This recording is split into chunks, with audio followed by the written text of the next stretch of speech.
How far would you go? How far would you go to save someone you love?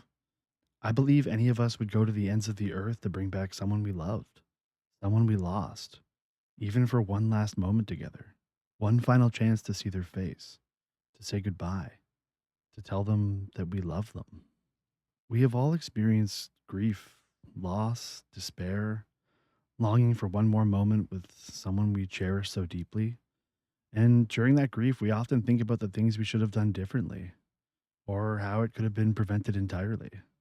We all deal with grief differently, but one thing remains the same. We always wish things were different. This brings us to our game of choice today. It's a game called The Last Day of June. I've been sitting on this video for some time and I really wanted to do it justice because I think this game is tragic yet beautiful in its own way. I will recount the events of the games and intersperse my thoughts throughout, but I just really wanted to get this written, to share this game with others, to spread its beauty, its tragedy, and to finally just get my thoughts out into the world. This game is about losing a loved one and the things that you would do to change that, to bring them back, and the lengths you would go to achieve that goal. If you can't handle grief or loss or death, then maybe this game and maybe this video isn't for you. And I don't blame you for that. But if you're still here and you're still watching, then let's take this journey together. Because handling grief alone is never the right way to approach it. Despite how much we want to isolate ourselves, to shy away from help, and to suffer through it alone, it's always better to lean on loved ones for support. It's so often that we're the first ones to offer our shoulders to cry on for others or our ears to listen. But yet, when it comes to our own grief, we don't want to be a burden on anyone.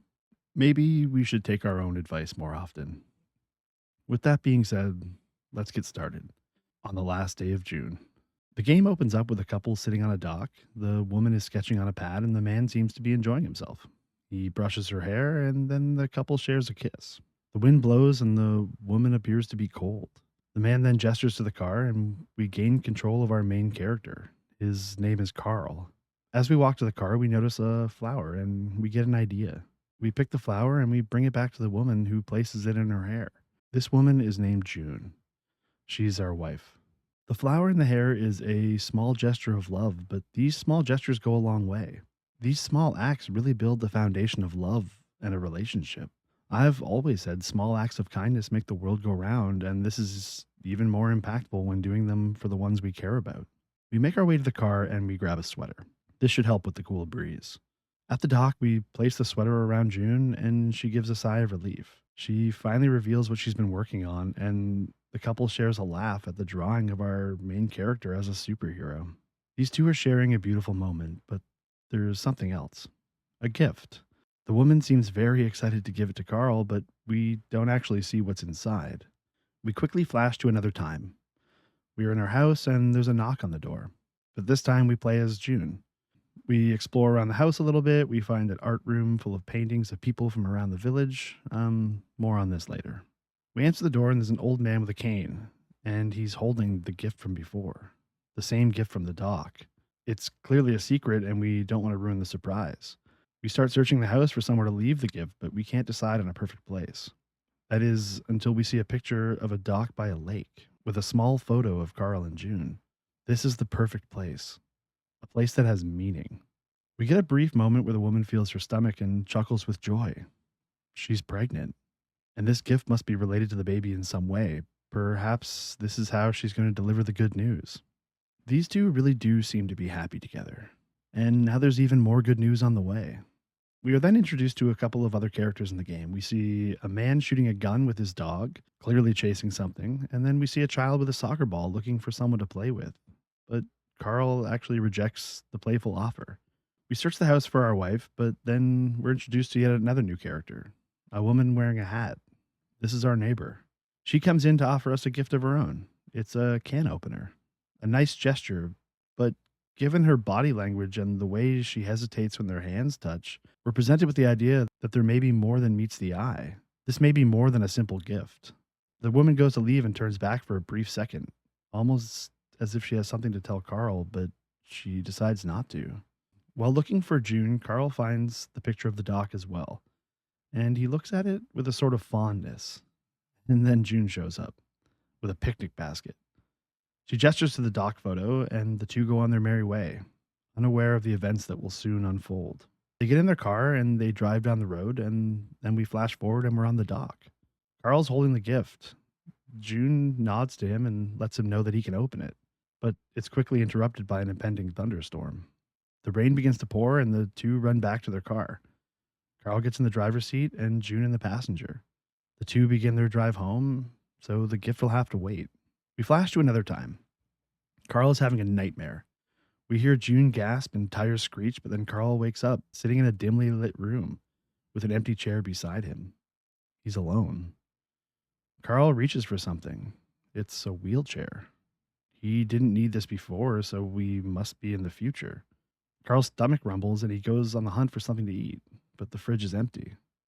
The house is barely lit. It all just feels so void of happiness. Something's missing. This doesn't feel like the warm, loving household we've been introduced to before. Carl finds a can of food, but he's unable to open it, and then he remembers the can opener that he was given to by the neighbor. He peers over to a room, but you can tell he's hesitant to go in, struggling to overcome some emotional barrier that's preventing him from entering. We get the impression that this room hasn't been entered by Carl in a long time, and after going in, we see why. This is June's studio, where she used to paint, except her paintings are covered. Perhaps they're too painful to look at. Sometimes during grief, we can shield ourselves from memoirs and mementos that remind us of those that we've lost. But I believe people live on through the people that remember them and the memories left behind. The things that remind us of them should be cherished, not hidden. It can be hard to allow these emotions and feelings to flow, but they can also bring us back to a time when that person was with us. Happiness can accompany the sadness when remembering our loved ones, and these tools can help aid our journey on continuing on without them. Carl finds the can opener, and as he does, the painting reveals itself. It's of June, and the prompt says, "Remember." We touch the painting and we're transported into the life of another. It's the child from before, the one who wanted to play ball with Carl. However, this time he's accompanied by the dog we saw earlier and a soccer ball. But the soccer ball is lying in the middle of the road. He goes to fetch the ball and we see it. We see a car approaching fast. The car swerves to avoid the child and veers off the road. This was the accident that killed June. This was during their drive home back from the dock. We flash back to the house and Carl sees the painting has changed. It's now a soccer ball. And on top of that, three other paintings light up in the room. We touch the first painting and it reveals a memory. These memories provide context and backstory to the game when you visit them. We also see that four paintings are spread about around our house outside, and the door flings open. We're compelled to seek out these paintings. Memories flash outside. Carl and June sitting on a well, making a scarecrow that resembles Carl. June painting the little boy. These two were inseparable, and they were very happy together. It seems Carl has been avoiding these memories, which we often do, as I said previously. We recover the first painting, and it's of the boy, and we get the prompt, "Save her." We interact with the painting and find the boy playing with his soccer ball. It seems he has no one to play with. We get the same scene where the boy asks to play with Carl, but he again rejects the offer. The boy saunters off and asks the man with the gun and the neighbor to play with him, but they both decline as well. The boy comes back with another idea. He really wants to fly a kite, but it's missing a rope. But he quickly finds one to use and takes it off of a fence post. A small act that will have consequences later on. We see a vision of Carl and June's car heading to the dock before we're given the perspective of the child once more. After descending his treehouse and using the rope we found, he's confronted by the old man he took the rope from, and he promptly returns it. We also notice that our kite has been thrown and stuck up where we can't reach it. So we grab our soccer ball and look for someone to play with, but still everyone says no. Then we see the rope again, and we cause a quick distraction so that we can take the rope without him noticing. We then use the rope to descend a little cliff, and there's some binoculars, and we notice June and Carl sitting on the dock together. This is happening at the same time as the opening sequence of the game. As they share their special moment together on the dock, the young boy suffers from loneliness and boredom. Eventually, we do find someone to play with, the dog from before. The dog grabs the ball and tosses it aside. It's sort of a fetch game, but he's not very good at it. The ball makes its way up a path, and we see the painting we entered has changed to the boy with a dog. The dog tosses the ball through a gap in the fence and it lands on the road. As the boy goes to retrieve the ball, we see the same fateful event from before. The car swerves, it crashes, and it kills June. Perhaps if we could change something, we could bring her back. If we could prevent the boy from ever reaching the road, this whole tragedy could be prevented and perhaps June could be brought back to life. We go back in the painting, except this time we have a new goal. We take the ball to where the kite is stuck and we knock it loose. We take the kite to the old man and he retrieves the rope from before and offers it to us to use for the kite, which we do. The old man and the boy share a nice little moment where they fly a kite together. It's really nice. And then we flash to the car. The painting changes to the boy with his kite, and we're shown that the boy never reached the road. We change the past. The car never crashed. And then Carl wakes up to find that he's still alone. He's still wheelchair bound, and June is still dead. We head back to the room with the paintings, and we see that there's a new one illuminated. It's a painting of June, and it says, Remember. We touch the painting and flash to another memory, but this time it's the neighbor. She seems to be leaving town, but her belongings have spilled in the road, and then we see it. The same crash from before, except the cause is different. We changed the past, but the events played out the same. Carl wakes up, and we're still in the same dark and lifeless house. We leave the house, and we are shown a bombshell. A memory of June and Carl standing beside a baby's crib, and one with her handing him baby clothes. This wasn't her first pregnancy. Carl and June lost a child in the past, although we're never really told how. It is presumed that the child was never born. This explains why June is so thrilled at another chance, another shot at starting a family, and she wanted to make it special. She got a gift and took Carl to their favorite spot, a spot that is powerful and has meaning, a trip that would end with tragedy instead of joy. We see another memory. June is keeled over, holding her stomach and crying out in pain, and then her in a wheelchair, crying, being comforted by a friend with Carl by her side. This is the implication that June lost her baby before birth. Next to them is another one of the paintings. Once activated, it reveals the neighbor. Can we go back and change even more? We click the prompt again. Save her. 3 o'clock. We're back on the day of June's death. We see the neighbor and she's holding a photo album of Carl. She begins to cry and throws the photo album in the garbage. We also notice that she's packing up all her belongings. She's in love with Carl. And she can't take being without him, so she's deciding to leave. But then she sees the can opener, which she then brings to Carl. It was sort of a final goodbye in a way, but Carl has no idea.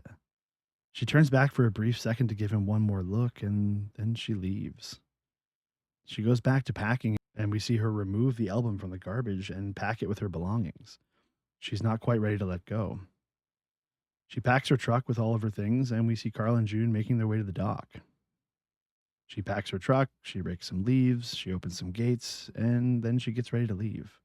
As she finishes packing the truck, she notices the boxes seem unsteady, and there's tie downs on her truck, but we don't have any rope to secure them. We head over to the boy and the old man with the kite and ask them to use their rope, but they decline. We just head back to the car, taking one final look back at the town, and head on our way. Knowing what's about to happen, the same accident happens. Carl still loses June. Perhaps we can change something in the past, anything, to bring back June. We take control of the neighbor again, except this time, we head to the old man and ask him for the rope. We tie down our boxes, get in our car, and head on our way. The boxes are secured, and this prevents the accident from happening. But Carl wakes up alone. It didn't work. Every time he wakes up, he seems so excited. Excited at the possibility that June will be sitting beside him, but she isn't there. We get a new painting. This time we see the man with the gun. He's standing on a cliff near the road, and it collapses beneath him. This causes rocks to fall on the road, and yet again, causes the accident. We head outside as Carl, and we see a memory of him giving June a gift. It was a painting set. Carl's the reason June began painting at all. He wanted to make her feel better after the loss of their first pregnancy and gave her this as a gesture of kindness and empathy. These two were in it together. They could rely on each other in times of need, and now Carl was alone, desperately grasping at any hope of seeing her just one more time. We unlock our next painting. It's the man with the gun. Maybe we could prevent him from ever going to the cliff, and maybe that's the final piece of the puzzle. We then take over the actions of the man with the gun. I'll call him the hunter from now on. We see the hunter staring at a statue of someone important to him, with medals of honor below it, but then a bird flies in and steals one of the medals. This begins the chase with the gun, and it's why he was outside shooting in the first place. We do see that he is a big game hunter, and the man in the painting and the statue seems to be very important to him. I believe this is his father, so the medal has a special meaning to the hunter, and he has to get it back. After chasing the bird for some time, unlocking some gates, and finding our way around, we eventually see that the bird is dropped off the metal onto a stump on a cliff beside the road. I think you know where this is going. One thing about this game is that you can go back and change any of the paintings. For example, we can go back and give the boy his kite, and that will change the painting for the time being. Perhaps we just need to find the right combination of paintings to save June. But if we give the boy his kite, the woman never ties her belongings down, and we all know how that goes. Okay, back to the hunter. Chase the bird, shoot at it, open some gates, go a different way, find a new path, and shit. The hunter has fallen and become trapped. This is not how it's supposed to be. But now that we've opened the gates as the hunter, they remain open for the other characters. We have a new area to explore and maybe look for something that can help us out. We take over the neighbor and check out this new area, and we find a second rope. But the hunter is still trapped. But at least we can secure the car. Maybe we can fix the rest later, right? So now we have the boy with his kite so he doesn't go into the road. We have the neighbor leaving town, but her belongings are secured this time. She drives away, but the hunter's dog actually follows her. He wants to save his owner, which leads him to the cliff, and the accident happens all over again. Okay, back to the hunter. We can fix this. We shoot some trees, cause the bird to fly in a different direction, and what do you know? The bird drops off the metal to her babies. She's just trying to take care of her young. The hunter approaches the nest and has second thoughts. He mistook the bird's actions for malicious, but she was just trying to take care of her family. So he has a change of heart and he constructs a birdhouse for the bird and her young, which they happily move into. This is it. The last piece of the puzzle. Carl wakes up. Still no June. The anger is flowing through him. He grunts and yells in frustration.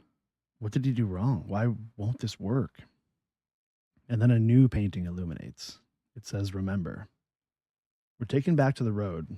The boy isn't there. The boxes didn't fall. The hunter didn't cause the rocks to block the road either. So what went wrong? As Carl and June drive down the road, their visibility is shot, and then lightning strikes. The car veers off the road. The accident still happens. Is this fate? Is June supposed to die? Is there nothing we can do? Carl drops his hand in hopelessness, and I'm going to be honest, I was feeling pretty hopeless myself. Maybe there is nothing we can do to see her again. Maybe she really is gone forever. As we come back to reality, we notice the world is tearing itself apart, and Carl is tearing apart. He can't take the loss. He's done everything he can, but it's not enough. One more painting reveals itself. The old man. That's it.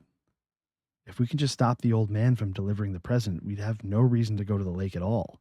That has to be it. One last time, we interact with the painting, with what shreds of hope we have left, and we try one more time. We see the old man and we deliver the gift like normal, except this time the paintings appear scribbled out, and we hear June scream out in pain. Okay, next time we explore, looking for anything that can help us, and we find a locked gate, to which we have a key, and we enter the gate and it's a graveyard. He visits a grave with a picture of a woman. He gently touches the photo and reminisces for a moment. This man has lost his soulmate as well, and he was thrilled to make this gift for June. It gave him purpose. This man's kindness ultimately led to the death of June, but it has to be prevented. But there's something different. As we try to deliver the gift to June, we see the world fracturing and tearing itself apart, obstructing his path. We hear June crying out in pain, almost trying to prevent us from delivering it at all. The time resets, then the game is making us do this over and over again. Each time, a different path. Each time, screams, fractures, tears. The man just wants to bring some joy to another person's life, but the world is trying to prevent him. And I believe June herself is trying to prevent him from doing so, perhaps from the afterlife. She knows the pain that it causes, the tearing apart of a family. But the man is determined. He again makes it to her house. It seems there's nothing that can be done to prevent this. The man always delivers the gift. Carl and June always go to the dock. The car always crashes. It's always the last day of June. She always dies. We come back to Carl and we get to see flashes of all the events we've experienced, and then we get back to June. We still go to the lake. It can't be prevented. The car always crashes. We see Carl, and the world has torn itself apart. It's nothing like it was before, and I believe this is a representation of Carl's life being torn apart. He's nothing without June. She was his whole world, his whole purpose for being alive. He can't go on without her. We try and we try, but nothing changes. We can toss pebbles in the flow of time, but it only creates a ripple. It still flows in the same direction and arrives at the same event. The game is making it painstakingly obvious that we are powerless. There's nothing we can do. We tried everything. We tried to see June one last time, but that can't happen. It just isn't possible. Carl is filled with rage, and he goes to the art room and destroys every single painting. He's done. His anger and rage have taken over, and he's on the verge of giving up. But then a door opens, and we notice a chairlift on the stairs that we couldn't use before. We ascend the stairs, and there's light and warmth. It's emanating from a room. It's a baby's room. And we notice that standing behind Carl is June. She's just watching, but Carl doesn't notice her. We take it all in, what could have been, where our life was headed. We do gain control over Carl, but June is gone. However, there is a book on the table that just says June on the cover. We open it, and it's filled with drawings and sketches of all the things we've tried and changed, all the things we attempted to change to prevent the car accident. And then we see the sketch of Carl at the back as the superhero, the one that June drew on the dock. Now Carl knows what he has to do. I know what I have to do. We get taken back to the dock with June sitting beside us. Carl gives June a kiss, but he looks somber. He knows what's about to happen. He knows what he must do to save June. They make their way back to the car because of the rain, but Carl, he asks June to drive home. She agrees, and with the flowers still in her hair, the two make their way onto the road. There is a prompt, and it says, "Tell her," but I couldn't bring myself to press the button. She couldn't know. How could I let her live with that? So instead, Carl just leans in and gives her a kiss on the cheek, and we fade to white. We then see Carl in sort of a void, and he sees the car accompanied by June, who appears in full color. The two embrace and share one last moment together. She hands him the gift, and he looks inside. It brings him to tears. June comforts him and gives him a kiss, and then we see this. Carl sacrificed himself to save June and his child. He knew he couldn't go on without her and realized that seeing her again was impossible. But that doesn't mean he couldn't save her. By giving up his life, he allowed hers to continue. The final scene in the game is after the credits, and after I've taken it all in, everything we did, everything we tried to do. We then see June sitting on the dock sketching, and a little boy wearing glasses runs up to her with a flower. This causes her to become sad for a moment, reflecting on her lost love, but then she hugs her son, her and Carl's son, knowing that Carl will live on inside of him. This game really hit me hard, and It's because I've lost so many people in my life. Many people I've loved dearly, and I've had grief where I curse the world and wish there was anything I could do to bring them back. But what I've learned from those moments and that grief is that you should cherish every moment with the ones you love. No matter how small those moments are or how insignificant they seem at the time, they are all important. And they all build the foundation of what a relationship is and what love is. So call your parents or your brother or sister, grandparents, your friends. Call them and tell them you love them. You'll always wish you just said it one more time. Thanks for watching. Going down the road feeling bad.